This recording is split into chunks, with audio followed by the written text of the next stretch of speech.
Happy to be here, man. I just flew in. I did some shows on the East Coast. I just flew in. I took Spirit Airlines. Don't owe me. Why you ain't tell me? Why you ain't tell me? Ain't no good spirit on Spirit Airlines. Let me tell you something. If Spirit Airlines had a flight to heaven, I'd be like, you know what? I'm going to Delta to get their stuff together. I'm good. I don't need to go to heaven that bad. You know how Spirit Airlines gets you? You know they reel you in because the tickets are cheap. Because we all looking for the cheapest ticket. We trying to save money. You know, you got to go to the East Coast in a couple months. And like, let me jump on this ticket now. Let me go to the Spirit Airlines website. Let me see. LA to New York round trip, $50. Give me two of them. Give me two of them. You get to the airport, your luggage, $400. Let me get you Spirit Airlines. So the weekend is here, man. The weekend is here. Who got paid? Who clap if it's your pay weekend? Clap if it's your pay weekend. Just 4 people working. That's it. Just 4 and 5. That's the only people got a job. Who get that direct deposit so they get paid Thursday at midnight? Who get that direct deposit? That's you? God bless whoever in the direct deposit. God bless them. The greatest invention since sliced bread. Let me tell you something. I used to work a 9 to 5. I had that direct deposit. Me and my girl be in the club Thursday night around 11:30.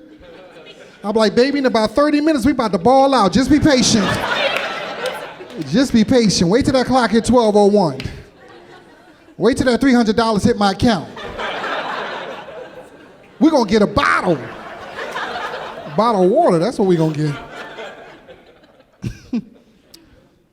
I was in the house all day being lazy. I watched the latest Fast and the Furious movies. You guys like the Fast and the Furious movies? Clap if you like the Fast and the Furious movies. Somebody like them. Each movie make $1 billion, so somebody like them. I was watching the latest one, the one that came out last year. I watched all of them. You know it's 10 of them? Did you know it's 10 Fast and the Furious movies? I watched them all from 1 to 10. I watched them all. And not one time did they stop for gas. I'm like, come on, y'all. Come on, Tyrese. Come on, Vin Diesel. Nobody want to pull over?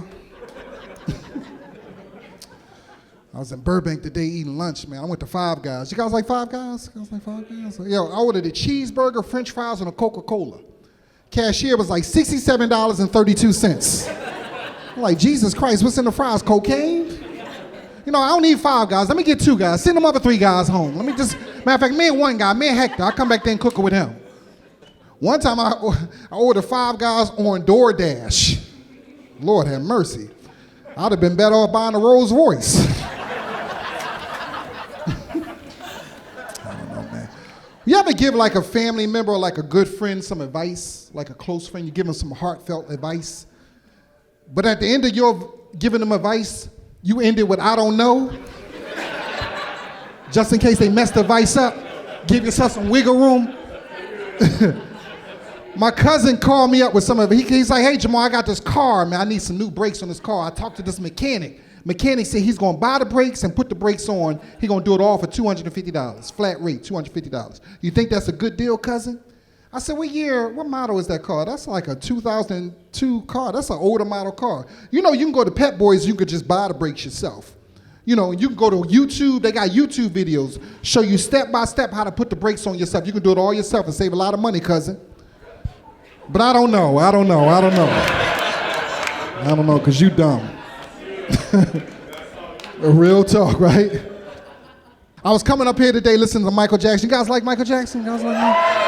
My favorite is all time, man. You see the difference between Michael Jackson allegations and R. Kelly allegations? Did you notice? Did you see the difference between R. Kelly allegations and Michael Jackson? R. Kelly allegations came out, nobody came to his defense. Everybody was like, you know what? He's a despicable human being, put him under the jail. Michael Jackson allegations came out, everybody came to his defense. Barry Gordy, the creator of Motown, said he's innocent. Diana Ross, known him since he was a little boy, said he's innocent. Stephanie Mills dated him when he was a little kid, said he's innocent. Stevie Wonder said he never seen Michael Jackson when a little boy his entire life. And I believe Stevie. Stevie know what he saw. Stevie know what he saw. Stevie made Hotter Than July. He ain't gonna lie to us.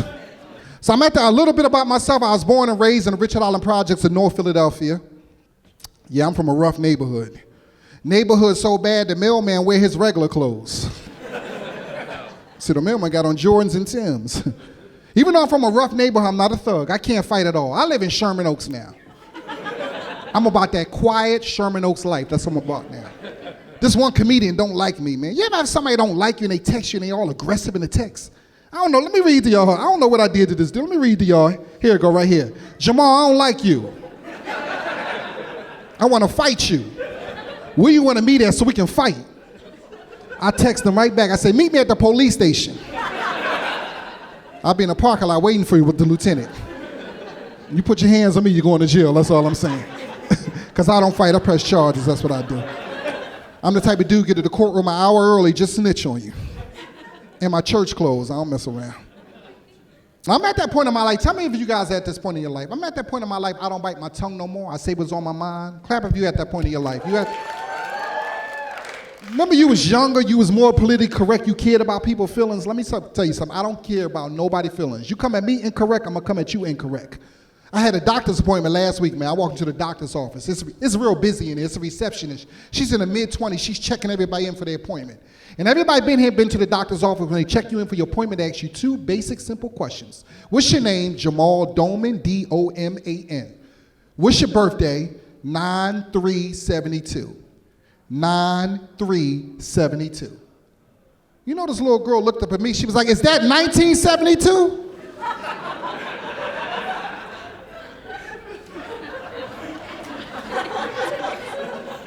No, it's 1572. I'm a vampire. Sign me up in here before I drink your blood. Asking me stupid stuff, man. Trying to date, man. It's hard dating in LA, man. It's hard dating, man.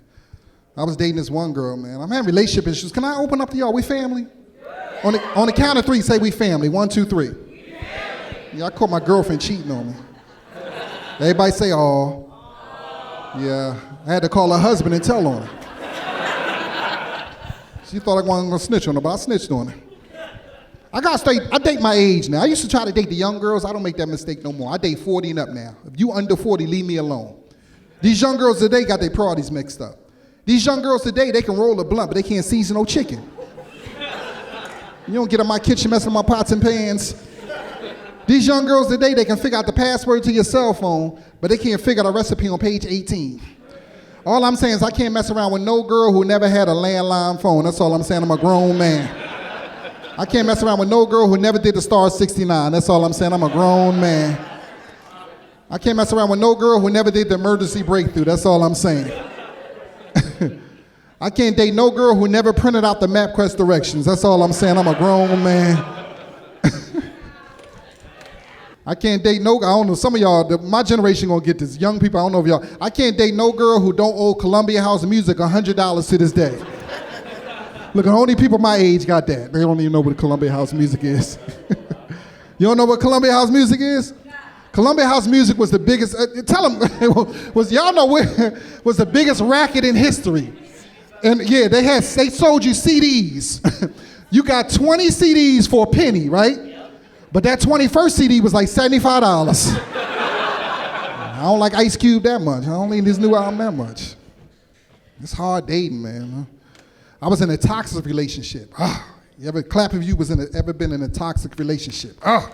You got out of that? That's draining, right? Yeah, I was dating that jealous girl, fellas. I ain't talking about that regular jealous girl. I'm talking about that psychotic girl, you know, she was always in my phone. Who is Amber? Why is she alerting you? It says Amber Alert right here. You messing with a girl named Amber?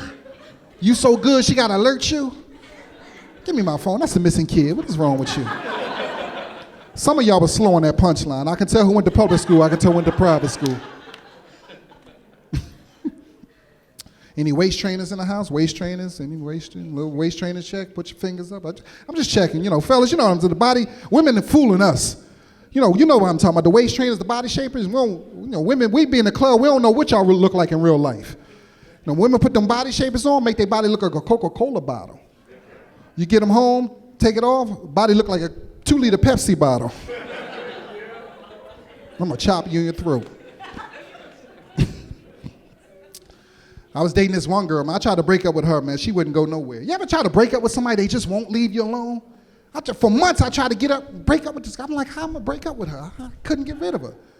So one day I came up with an idea. I took her to one of them escape rooms, and I left her there. That's what I did. Find your way home. Single women make some noise. Single women. I got love for single women. I got a lot of single women, single homegirls live in LA, be telling me dating stories. It's rough. It's rough in the streets for single women. I got love for y'all. It's rough out there. You got women dating they stalkers now. They like, at least he focused, at least he consistent. He the only dude passionate about me. Look outside that window, see him hide in the bushes? He loves me. He drive past my house every day at the same time.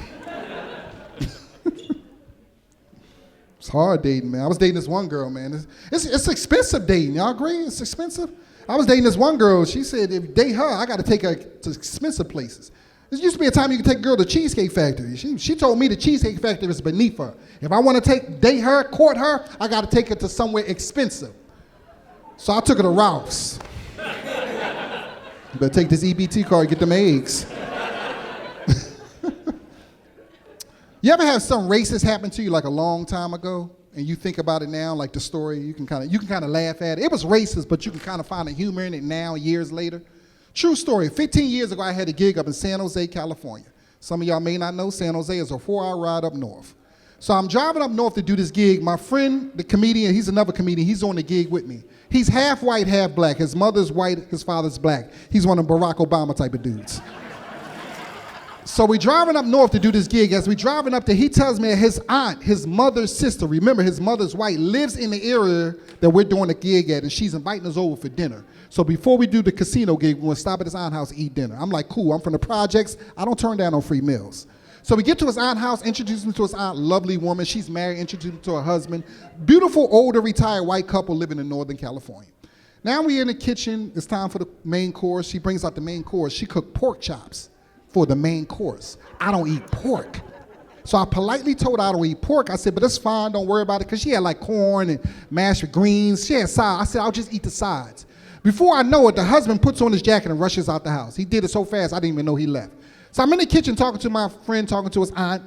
15 minutes later, I hear the car pull up. I hear the door opens up. The husband walks in the kitchen. He has a bucket full of Kentucky Fried Chicken. He sits right in front of me at the table and looked at me right in the eyes. He was like, I know you eat that. And he was right. I tore that chicken up. It was finger licking good. It was racist, but a little funny, right? Enjoy the rest of the show. I'm Jamal Doman. Thanks a lot, y'all.